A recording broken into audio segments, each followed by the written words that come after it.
Tens o dom de ver estradas onde eu vejo o fim. Me convences quando falas, não é bem assim. Se me esqueço, me recordas. Se eu não sei, me ensinas. E se perco a direção, vens me encontrar. Tens o dom de ouvir segredos, mesmo se me calo. E se falo, me escutas. Queres compreender. Se pela força da distância tu te ausentas, pelo poder que há na saudade voltarás. Quando a solidão doeu em mim, quando o meu passado não passou por mim, quando eu não soube compreender a vida, tu vieste compreender por mim. Quando os meus olhos não podiam ver, tua mão segura me ajudou a andar. Quando eu não tinha mais amor no peito, teu amor me ajudou a amar.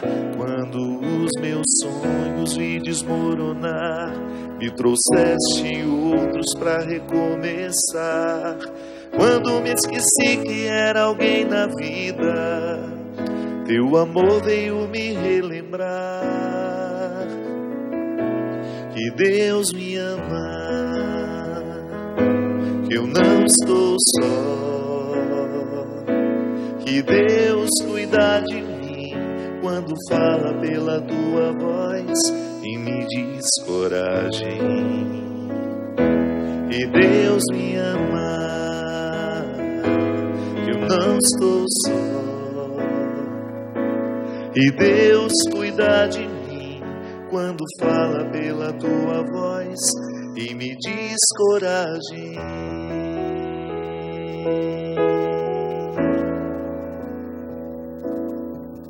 Tens o dom de ouvir segredos, mesmo se me calo. E se falo, me escutas. Queres compreender. Se pela força da distância tu te ausentas,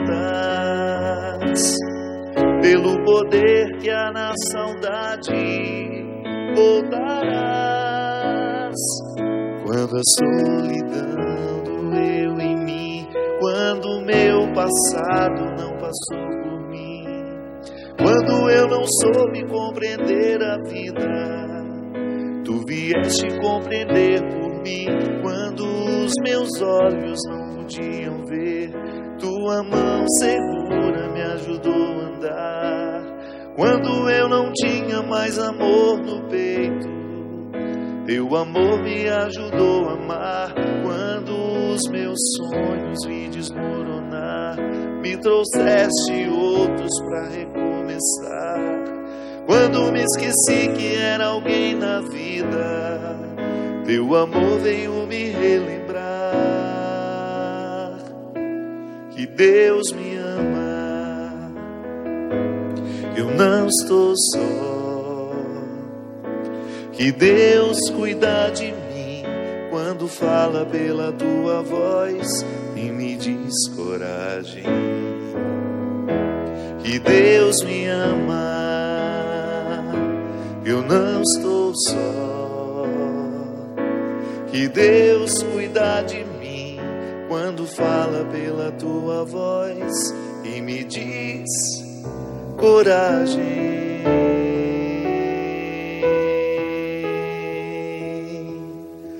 Muito boa noite, é com muita alegria que nós estamos começando mais um programa Direção Espiritual. São muitas as vozes que nós escutamos ao longo da vida. Aliás, eu estou fazendo um exercício interessante. Durante a minha viagem para a Polônia, eu tive a oportunidade de corrigir, de reler, de ver as 500 e poucas páginas que o Rodrigo, o jornalista, Rodrigo Alvarez escreveu sobre a minha vida. E um dos objetivos dessa revisão era justamente identificar se existia algum erro de data, de pessoa, porque por mais que a pesquisa tenha sido intensa, sempre sobra alguma coisa que o biografado é que sabe, né? Mas eu pude identificar que eu sabia muito menos do que os outros. E que muitas informações me chegavam, que elas já estavam caídas no esquecimento. E era como se aquelas entrevistas todas que foram dadas, de pessoas que foram significativas na minha vida, pudesse puxar um cordão da memória, trazendo à tona os nomes que constituem o meu alicerce. Você sabe que eu, num primeiro momento, eu não fiquei muito entusiasmado com essa história de ter uma pessoa escrevendo a minha vida.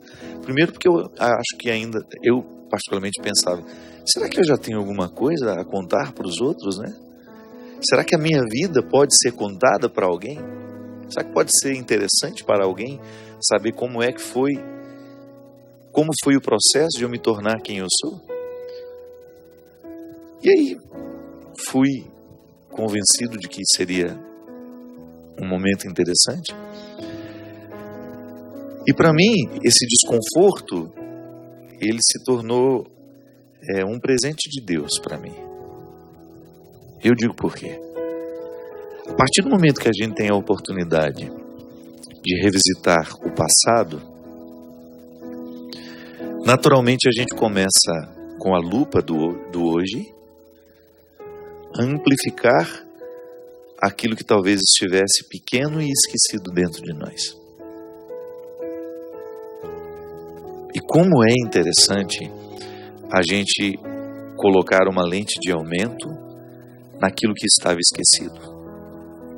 Porque a minha identidade, ela depende de todos esses detalhes que até então poderiam estar esquecidos. Ou até mesmo algumas coisas que eu nem sabia. Quando você tiver a oportunidade de ler, você vai ver fatos, vai ter contato com situações que eu tive agora, quando fui ler a minha história. Os antepassados do meu pai, algumas histórias bonitas em relação à família da minha mãe. Um homem que era para ter sido padre e não foi, e o outro foi, que não era para ter sido. Muito próximos a mim. Meu bisavô era para ter sido padre. Queria ser padre. Algumas histórias que foram construindo um mosaico, sabe? Que hoje faz todo sentido para mim. As minhas lutas, a minha vida foi muito difícil. Eu não sou de ficar reclamando, vocês sabem disso. Às vezes as minhas lamúrias são muito mais de brincadeira do que de verdade. No Twitter, o meu eterno cansaço, né? A minha dificuldade para segunda-feira. É muito mais uma maneira de interagir, de brincar, que necessariamente. Eu não sou um homem preguiçoso, eu trabalho muito, eu luto muito. A minha vida nunca foi fácil. E eu não reclamo disso não.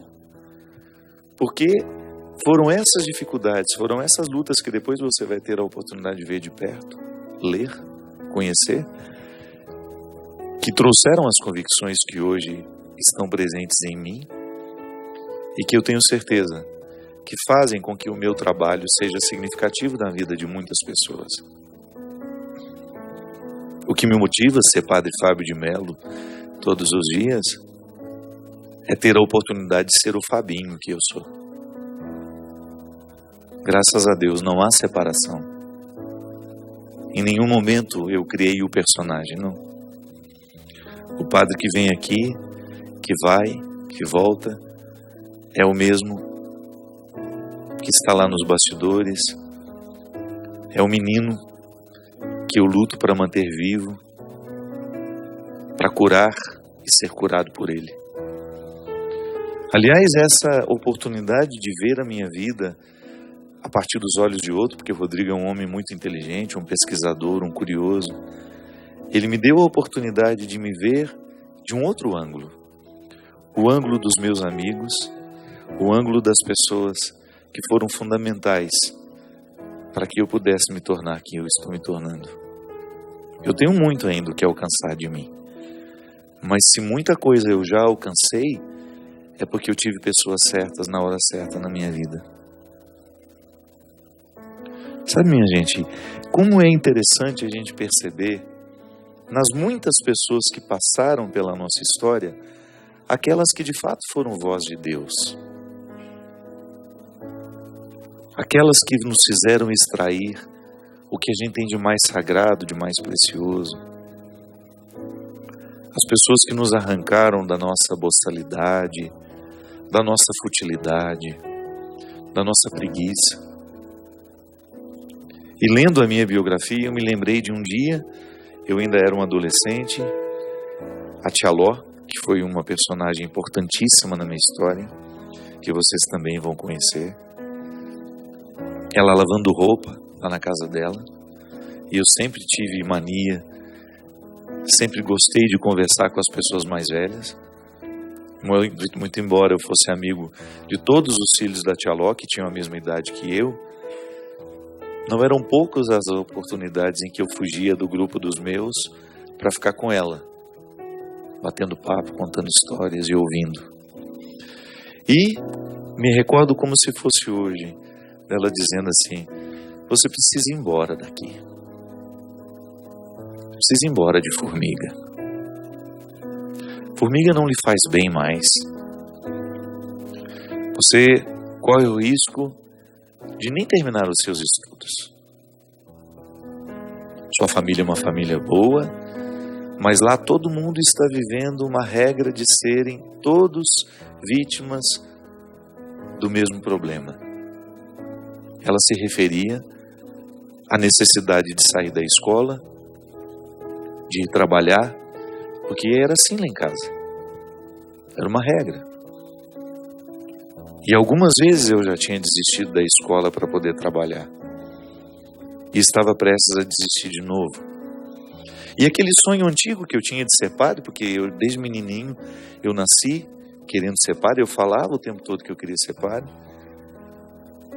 Ela me chamou a atenção para isso. Vai para o seminário, menino. Lá. Se não der certo, você pelo menos estuda. Se não conseguir ficar padre, pelo menos vai ficar um bom homem, estudado, e você será eternamente grato por aquilo que o seminário lhe fez. Eu fui expulso da minha casa pela Tia Ló. E depois fico pensando nas muitas pessoas que exerceram também papel semelhante na minha vida, que me expulsaram da minha zona de conforto. E olha que nem era confortável viver ali. É que a gente se acostuma com o ruim. A gente se adapta ao desconforto. E o pior desconforto é aquele que deixa de nos desconfortar. O que significa que a gente se adaptou a ele. É como viver no pecado. O pecado deixa de incomodar porque a gente se adaptou ao pecado. Da mesma maneira como uma pessoa pode se adaptar a um relacionamento pernicioso, sequestrador, onde não existe amor, onde não existe respeito. Eu vou falando e você naturalmente vai identificando onde é que você se encaixa nesse quadro, porque você é igual a mim. Nós não somos diferentes. Podemos até ter vidas diferentes, mas os contextos por onde nós passamos, as estradas por onde nós andamos, são todas muito iguais. Pode ser que você também, em algum momento da sua vida, foi expulso da sua zona de conforto pela voz de uma pessoa que te viu diferente de todas as outras. Alguém que não tinha a venda da mesmice. Alguém que olhou para aquilo que você podia e não para aquilo que você estava podendo. Porque às vezes eu posso tão pouco agora, mas o outro enxerga o muito que eu posso ainda. É diferente. Se eu me olho para o pouco que eu posso, eu jamais vou enxergar o muito que eu posso ainda. Era o que Jesus fazia com as pessoas. Jesus enxergava o muito que as pessoas ainda poderiam viver. E por isso ele não desprezava o pouco que elas podiam naquela hora. Na nossa vida,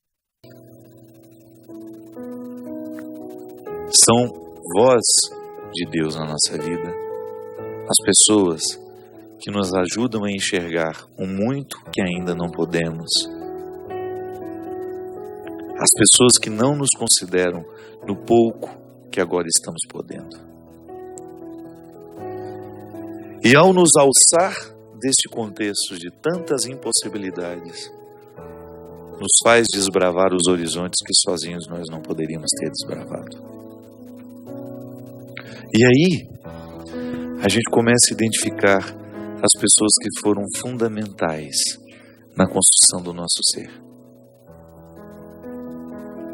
Pessoas que interferiram na hora que nós precisávamos de uma intervenção. Eu estou falando e você certamente está pensando nas suas também. As pessoas que lhe expulsaram, ou até mesmo pode dizer o padre, já aconteceu comigo aqui através do programa Direção Espiritual. Quantas pessoas pela minha vida, pelas minhas andanças, eu tenho a oportunidade de ouvir esse testemunho? O programa, através daquilo que nós fazemos aqui, através da nossa proposta, expulsando as pessoas de seus acampamentos, expulsando as pessoas de seus claustros, expulsando as pessoas de suas escravidões, de seus cativeiros, até mesmo a mesmice do pensamento. Porque tem gente que se vê do mesmo jeito a vida inteira. Não acredita no novo que Deus ainda pode despertar nela. E é aí que a gente começa a morrer. Quando nós não nos abrimos ao novo.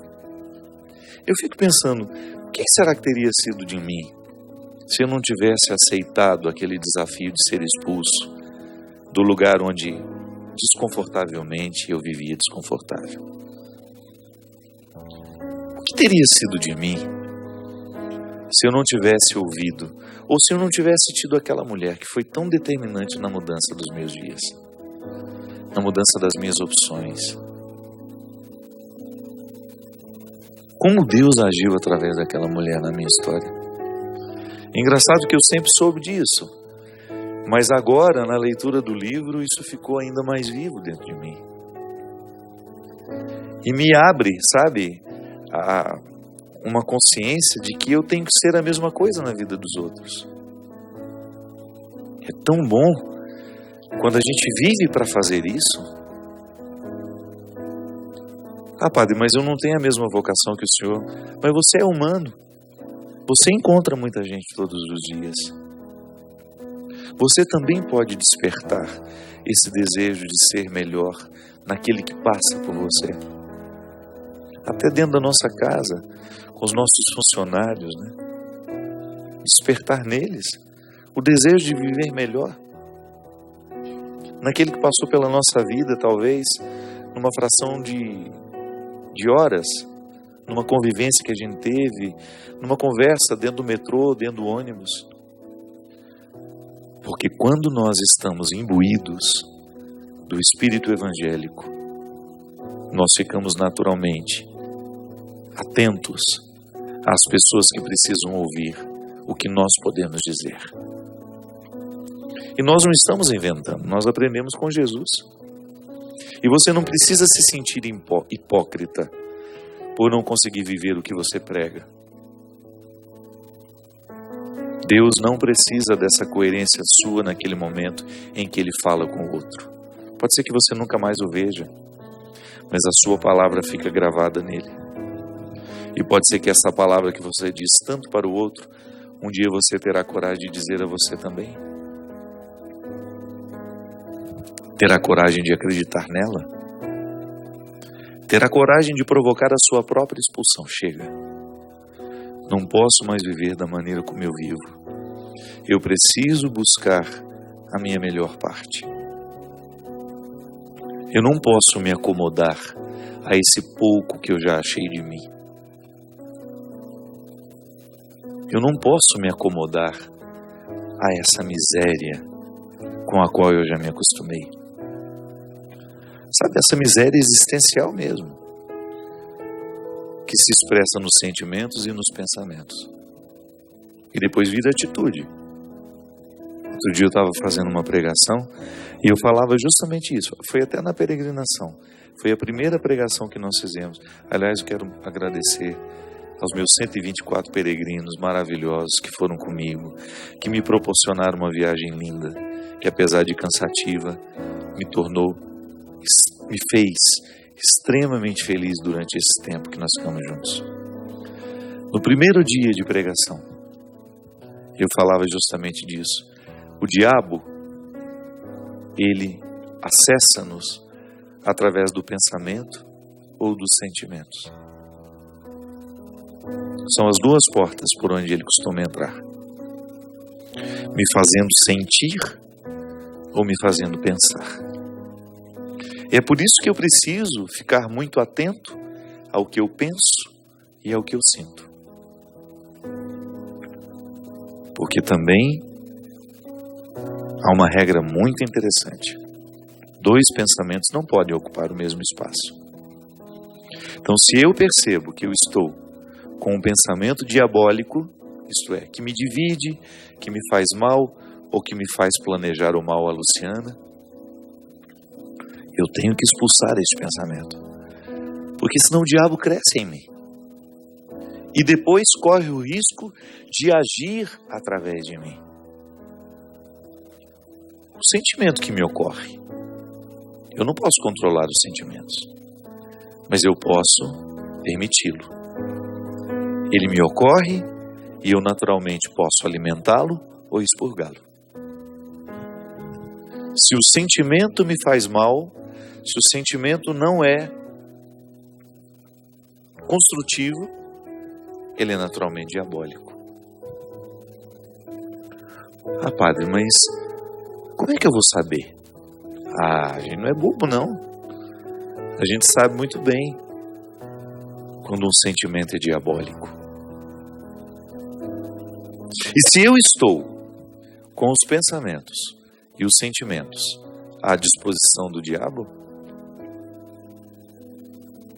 eu não terei condições de ser esse instrumento de transformação na vida de quem passar por mim. Eu mesmo estarei privado. Como é que eu vou poder despertar no outro, naquele que está sob a minha autoridade afetiva naquele momento, naquele que chora diante de mim, ou naquele que vive mal diante dos meus olhos? Como é que eu vou ter condições de ajudar? Como é que eu vou quebrar as prisões interiores se eu não acredito no poder de quebrar essas prisões? Como é que eu vou fazer o outro chegar à sua melhor versão, à sua melhor parte, se eu não estou vivendo essa mesma luta? Volto a dizer, pode ser que Deus se utilize até da minha incoerência. Se a minha palavra certa atingiu aquela pessoa e mesmo que eu não consiga viver isso, Deus faz e provoca o efeito a partir daquilo que eu disse. Mas não faz sentido, não é justo eu oferecer ao outro e ficar privado daquilo que eu estou oferecendo. E eu me alegro por poder identificar que eu tive muitas, mas muitas pessoas que representaram essa voz de Deus na minha vida. Vozes que me encorajaram e que me fizeram acreditar em tudo que eu acredito hoje. Eu gosto sempre de dizer, Deus para mim é natural. Nunca foi sobrenatural acreditar em Deus. Muito embora pedagogicamente a gente use essa linguagem. Ah, mas eu acredito em Deus de forma muito natural. Um Deus que me visita, que bate na minha porta, fala comigo, que me ama, que prepara uma omelete para mim, que me cerca de carinhos, que me cerca de atenção, que me dá ordens de expulsão também, que me diz não está certo isso, não é bem assim, como a canção fala, que me puxa, que me diz o que eu preciso ouvir. É assim. Deus é natural na minha vida porque Ele decidiu ser natural e agir numa linguagem que eu entendo. Claro, há dimensões sobrenaturais dessa ação, que é aquilo que eu não posso entender, que é aquilo que eu não posso controlar. E eu já vi muitas manifestações sobrenaturais. Eu já vi muitos milagres que a minha razão não compreende. Já aconteceram na minha vida. Mas o que me faz acreditar nessa possibilidade de tornar o Evangelho um instrumental da minha transformação e na vida de quem passa por mim é justamente esse fato natural. É a oportunidade que eu tenho de olhar para o meu passado e de perceber quando foi que Deus interferiu na minha vida. Quando Ele abriu os meus mares, quando Ele quebrou as muralhas de Jericó, na minha Jericó. Quando foi que o Senhor fez chover o maná? Quando foi que Ele fez brotar a água da pedra?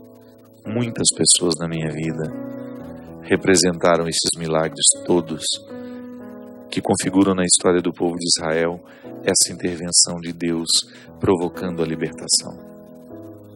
E os amigos que me levam à minha terra prometida. As pessoas que eu sei que não têm nem segundas nem terceiras intenções, que estão puras ao meu lado. São pecadores como eu, mas nas intenções querem o meu bem. Querem me levar à minha terra prometida. E é com esses que eu vou. Pode ser que você não tenha também uma biografia. São tão poucos os que são biografados. Mas você tem a sua história. Talvez muito mais interessante e significativa que a minha. Seja o seu biógrafo. Faça esse trabalho de buscar na sua história as pessoas que agiram com a autoridade divina sobre você. Relembre o que elas fizeram. Pode ser que o desânimo de hoje precise estar conectado àquilo que te libertou naquele momento e que você esqueceu. Ou aquela palavra que te desinstalou que precisa desinstalar agora. Ou aquela velha lição que você aprendeu, mas que o tempo derramou uma poeira sobre ela. É importante demais a gente puxar o fio do novelo na nossa história, para a gente ter condições de compreender quem somos hoje e o que podemos hoje, para a gente fazer aquela pergunta: será que eu estou acostumado ao pouco que eu estou oferecendo a mim mesmo? E será que eu estou disposto a buscar este muito que Deus continua enxergando em mim? Eu espero que sim. Porque a vida, ela fica muito mais interessante, muito mais significativa, quando a gente se dispõe a buscar o muito que Deus enxerga em nós. Nós vamos para um rápido intervalinho e a gente volta já já com o programa Direção Espiritual. Volta com o programa Direção Espiritual e eu quero começar a segunda parte do programa convidando você que é de Taubaté e região para vir conhecer o nosso bazar Laço de Amor, que está acontecendo lá na sede da Fundação Dom Couto. Você que já nos acompanha, a Fundação Dom Couto é um trabalho, é um braço da Diocese de Taubaté, onde nós temos um trabalho social muito bonito. Mas muito mais interessante que o trabalho social que a gente faz, que ainda é pequeno, são os laços que nós estamos estabelecendo com voluntários, o Conselho Gestor, homens e mulheres que têm feito um trabalho lindíssimo em torno da Fundação. E o Bazar Laço de Amor são objetos de extremo bom gosto para casa, alguns objetos já também de Natal, mas são objetos de decoração. Pano de prato, toalha, enfim, tanta coisa bonita do dia a dia. O interessante é que isso tudo é produzido ao longo do ano pelo trabalho das voluntárias. Muita vida presente em cada objeto. Hoje de manhã, quando a gente estava lá abençoando a abertura do bazar, que graças a Deus já foi um dia de vendas muito, muito especial, eu falava justamente isso. Não é só o que Deus faz com o dinheiro que a gente ganha aqui na obra social. Não. É o que Deus faz enquanto esses objetos estão sendo feitos, nas amizades, nas conversas, né? Em tudo aquilo que está sendo costurado ali aos poucos, bordado, todo aquele trabalho artesanal, provocando efeito também na alma de quem pratica. A gente quer agradecer muito a toda a equipe da Fundação do Oculto e convidar você. É lá na sede da Fundação, ali na Praça do Rosário, está ficando aberto, eu acho que de 9 até as 7 da noite, não sei. Entra no site da Fundação e você vai ter maiores informações. Vai até sexta-feira o nosso bazar. Lembrando que você também pode se preparar para a nossa semana Preparando o Coração, que também será uma semana de muitas atividades. Começa dia 29 de novembro, é uma segunda-feira, não é isso? Não, 28 é a segunda.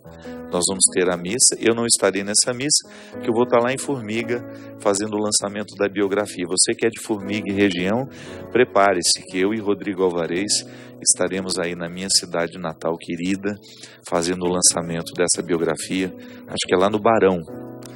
Você se prepara para estar conosco, vai ser uma noite muito especial. No dia 29, a gente tem o lançamento da biografia, também na sede da Fundação Dom Couto, aí na Praça do Rosário.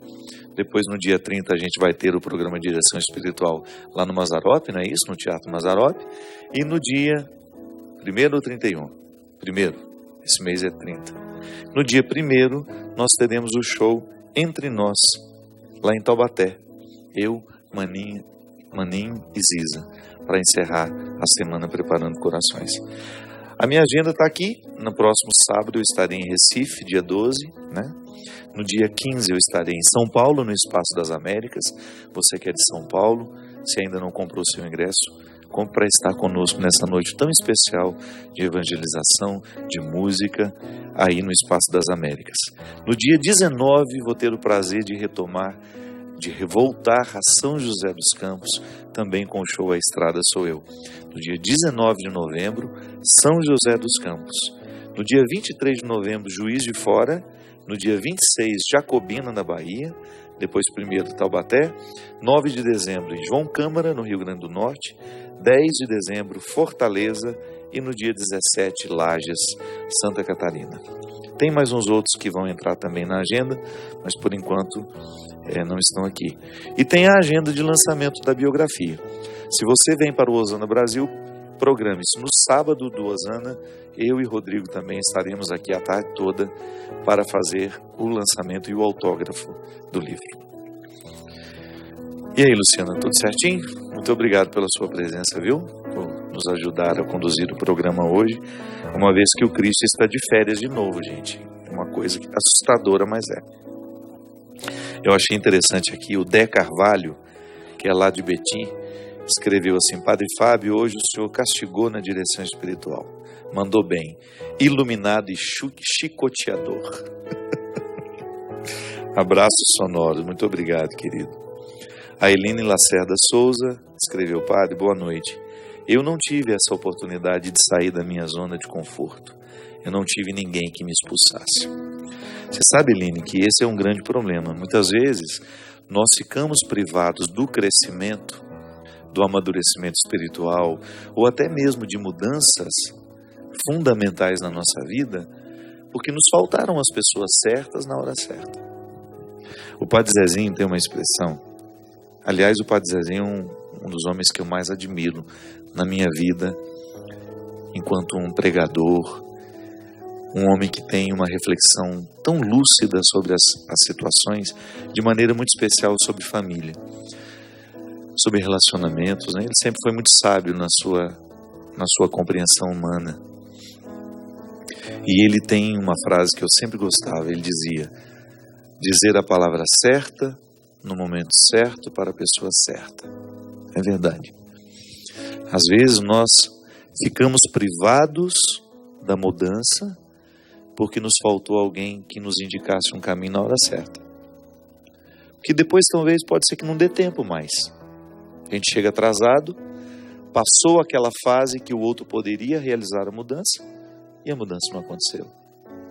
É como, por exemplo, receber um casamento, um conselho de um casamento que a gente sabe que vai dar errado. quando você já percebe os indícios de que não há amor, de que há muito mais um sentimento de posse, uma neurose administrada, né? E aí ninguém ajuda a esclarecer isso na cabeça dos dois. E eles, imaturos, vão se casam. Às vezes falta alguém que naquele momento faça a intervenção. E às vezes o momento da intervenção ele é doloroso para quem faz e para quem recebe. E é por isso que a gente precisa ter o jeito certo de dizer, né? Para que o outro não compreenda a nossa intervenção como, enfim, não perceba apenas o aspecto desagradável da desinstalação. Porque ser desinstalado, gente, é ruim. É como se alguém dissesse para você, olha, nós vamos ter que mudar você desse quarto para o outro. Você já desfez a mala, já está tudo nos cabides, você já se acostumou com essas paredes, você já tem os seus objetos esparramados. Primeira coisa que você pensa é no trabalho que você vai ter de levantar esse acampamento para passar para outro lugar. Pode ser que você tenha uma natureza diferente da minha. Eu, por exemplo, fico com preguiça de imaginar essa mudança. Pode ser que você seja diferente e pense, que bom, eu gosto de mudar sempre. Mas o desinstalar afetivo, emocional, não é fácil. Por exemplo, quando nós perdemos uma pessoa, quando você precisa terminar um relacionamento, ou quando você precisa mudar aquele relacionamento, que não significa terminar, mas significa mudar. De repente existia intimidade demais e você percebeu que aquela pessoa não estava usando o que ela sabia de você com responsabilidade, então você precisou fechar um pouco as portas. Isso também acontece. Não é que você rompe com o outro, você modifica. Isso desinstala. Isso é desconfortável. E às vezes nos falta a sabedoria de compreender o próprio processo. A gente acha que aqui o sofrimento do estar desinstalado vai ser definitivo, né? Não é. Não será definitivo. Você passa a mão na cabeça, o sofrimento e a luta, e você só vê isso. Não. Há uma libertação depois. Há uma mudança depois. Você acha que foi fácil para mim ir para o seminário? Deixar a minha estrutura de vida? Volto a dizer, por mais desconfortável que fosse. Gente, há desconfortos que a gente só identifica depois que a gente sai deles. Um tempo depois você olha para aquilo e fala, meu Deus, como é que eu dava conta de viver daquela forma? Nós gravamos hoje um programa muito especial com a doutora Gisela Savioli. Ela veio falar do livro novo dela, que fala justamente mudança de hábitos. Hábitos que nos adoecem para hábitos que nos fazem viver. Hábitos que nos trazem saúde. Mas é fácil mudar? Não. Porque é desconfortável mudar. O ser humano tende a se acomodar, inclusive àquilo que o faz mal. Quantas vezes na minha vida, inclusive, fatos que me levaram a escrever o livro Quem Me Roubou de Mim. O livro Quem Me Roubou de Mim é uma sequência de histórias de pessoas que se acostumaram com a escravidão e que de repente perceberam que estavam morrendo. Não no corpo, mas uma morte emocional. Estavam perdendo a alegria, estavam perdendo a satisfação. E de repente o próprio livro funciona como uma voz que vem e desinstala. Eu sempre gosto de ler textos que me desinstalam, que provoquem em mim a minha capacidade de pensar e de refletir. Aliás, a religião é isso, né? Religião é isso. É uma instância humana, porque os símbolos religiosos são todos humanos, embora eles façam referência a Deus. São textos de realidades humanas que nos ajudam a pensar a nossa vida. E esse pensar a nossa vida tem de ser o exercício diário. Eu não posso viver bem se eu não reflito a vida que eu vivo. É aquela velha história que eu falava no início do programa. Eu me acostumo com o pouco que eu já encontrei de mim, e a religião vem, me coloca conceitos novos, compreensões novas, que me fazem pensar no muito que Deus já enxerga no pouco que eu já sou. Vamos repetir isso, que parece difícil, mas não é. A religião, ela pode me ajudar a partir do pouco que eu consigo ser, acreditar no muito que Deus enxerga no pouco que eu já sou. Aí eu tenho um processo a ser vivido. Da mesma maneira como para eu me tornar doutor, eu tenho etapas. Primeiro eu preciso aprender a ler e escrever. Um doutor, um dia, precisou o grande doutor hoje, um dia precisou de alguém que o ensinasse a ler e escrever. Aliás, nessa emoção imensa, que foi um grande presente, que o programa do Caldeirão do Hulk me deu, uma homenagem lindíssima, muito respeitosa, né? Primeiro porque o Luciano é meu amigo, ficamos amigos de uma forma muito especial numa missa.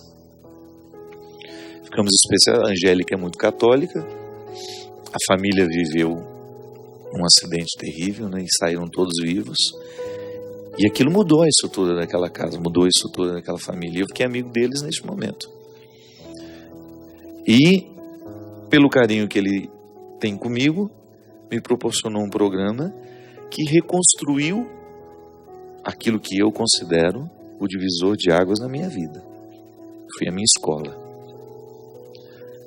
A oportunidade que eu tive de aprender a ler e escrever, e de depois, dentro daquela escola, descobrir a biblioteca que abriu a minha mente. Agora, foi bom ir para a escola? Não. Eu sinto até hoje o frio na barriga daqueles primeiros dias. Tenho pavor de escola até hoje. Eu vejo um lápis bicolor, me dá até um arrepio, de tanto pavor que eu tinha daquele lápis. Sabe aquele de um lado era azul, do outro lado era vermelho? Eu tenho pavor daquele lápis. Tudo que me lembra a escola me dá frio na barriga. Mas eu precisei viver e sei que foi a experiência mais desconfortável, porque foi a primeira vez que eu fui expulso da minha casa, foi a primeira vez que eu fui desonerado, que eu precisei ir viver um mundo que não era o meu. Mas, por outro lado, aquela primeira expulsão, depois as de muitas outras, foram fundamentais para as mudanças que Deus fez na minha vida. Sabe, minha gente, neste mundo que prega tanto a mesmice, neste mundo que está acostumado a passar a mão na nossa cabeça, a retirar a nossa autoridade como pai e mãe, ou a nos fazer pensar que a amizade ela só tem sentido se for para a gente se divertir juntos, vai ficando cada vez mais difícil a gente ser desinstalado. E este problema que a Eline diz aqui, de que não teve alguém que a desinstalasse na hora certa, pode ser. Tanta gente imatura, gerando filhos imaturos, tantas amizades imaturas, que só falam de futilidades, os nossos encontros, as nossas diversões, as músicas que a gente escuta, sempre banais, tão pouco evocando o que há de mais nobre, o que nos faz pensar, ou o livro que a gente lê, ou o livro que a gente não lê, né? Tudo muito superficial, tudo especialmente superficial preparado para nós. vai ficando difícil a gente ser expulso. Nós vamos ficando acomodados. E é por isso que nós precisamos quebrar essa regra. Porque não dá para amadurecer, não dá para crescer sob essa regra. O amadurecimento ele só será possível aos que estiverem dispostos a viverem a expulsão. Permita ser expulso daquilo que você considera hoje como uma acomodação. Ou então, pelo menos, se permita questionar se o lugar que hoje você está é o seu lugar. Ah, padre, mas é tão desconfortável recomeçar. Ah, eu não vou mexer não, deixa quieto. Não. Essa vida é preciosa demais, ela é única. Para você gastar num papel que não lhe cabe.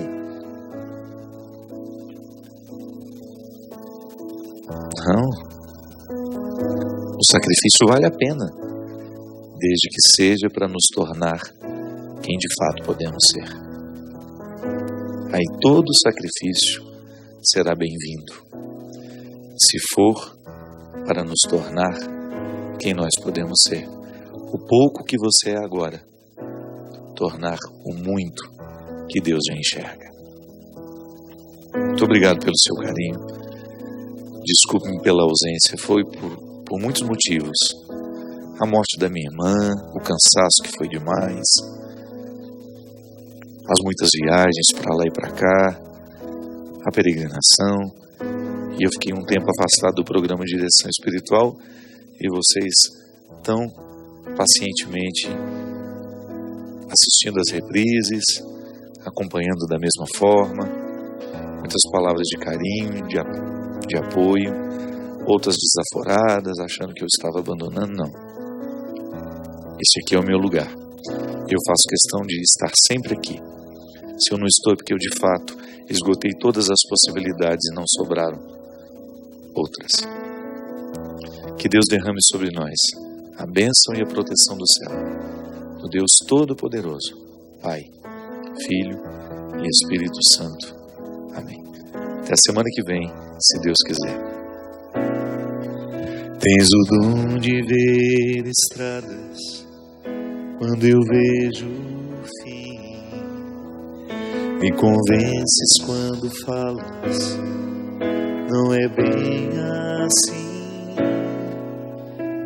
Se me esqueço, me recordas. Se eu não sei, me ensinas. E se perco a direção, vens me encontrar.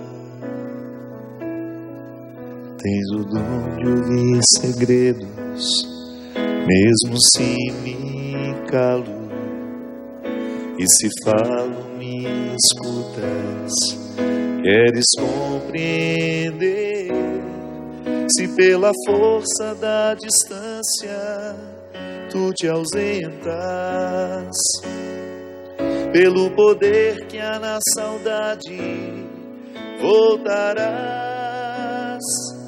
Quando a solidão doeu em mim, quando o meu passado não passou por mim, quando eu não soube compreender a vida, tu vieste compreender por mim. Quando os meus olhos não podiam ver, tua mão segura me ajudou a andar. Quando eu não tinha mais amor no peito, teu amor me ajudou a amar. Quando os meus sonhos me desmoronar, me trouxeste